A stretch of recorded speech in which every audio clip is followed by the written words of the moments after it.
Parking natin yung synchronization siya. Nag-alala namin sa church practice din sa music. Sorry na ako guys. Para ko lang yung basta. Buti nga guys, hindi mula ng malakas.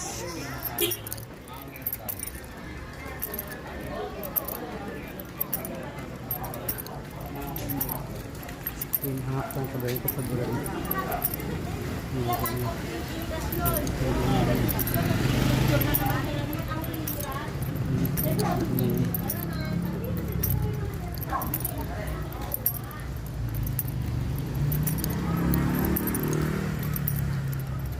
Sobrang meeting kami naman guys. Kailan kami tumulan. Wala nga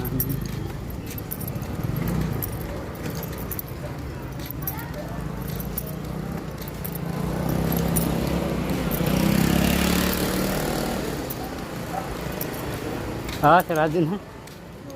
Kanina pa ko nagsira. Kickstart na nga lang yung gumagana. Na-stack up pa. Sinisipaan ko lang kanina para nag-lock siya. Ano na yun? Baka kumalas ng spring niya. Kaya hindi bumalik.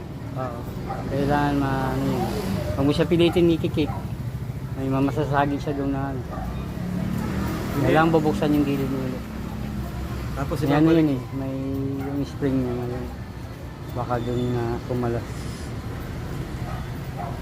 Hindi na kinayang bumalik. Baka kumalas. May kumalas doon.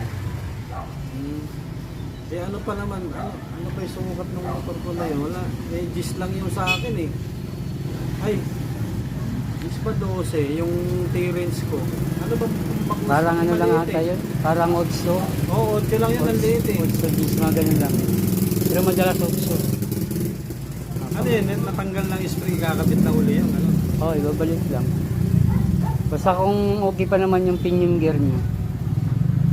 Baka may kumalas lang doon. Tapos pagpudpud na rin yung pinion gear, ate magpapalit ka na. Yung sa may pamaypay nung Kickstarter na yun.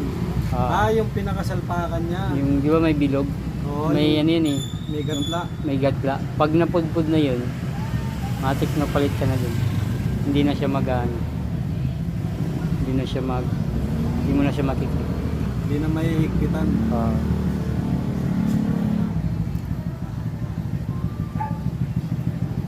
Na-stack up dun sa ano eh. Dahil sabi ko pupunta nga sana ako sa inyo.